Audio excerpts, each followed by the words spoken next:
Today, this is part of International Week.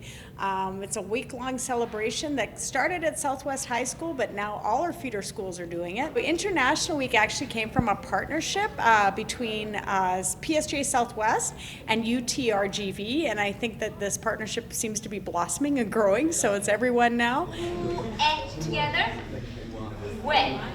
Today I came here to the PSJA, Southwest Early College High School, and I came to teach the Korean alphabet and history of Korea. They are very curious about how to read the Korean alphabets. At first time they didn't have any idea what to do, but after they learned the consonants and vowel and combination of the syllable structures, and they figure out how to read it very quick.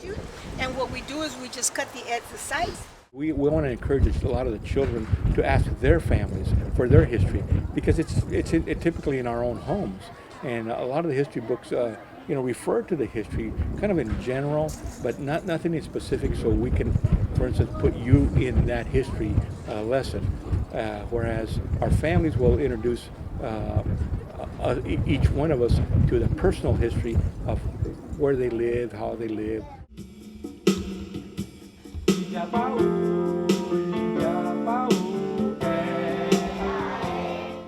Trying to tell the kids about my country, which is Nigeria, the culture about Nigeria, some of the games, some of the craft things we do, to tell them that Nigeria is a good place and it's located in Africa. UTRGV came after us. They reached out to us, and we got a surprising call, and they said, we'd like to write a grant, and we'd like you to be involved in it. And it's with the U.S. Department of Education, and it is for the promotion of international languages and foreign studies. We're in a global village, and our students are leaving here prepared, and they have appreciation for diversity and other cultures, and that's great.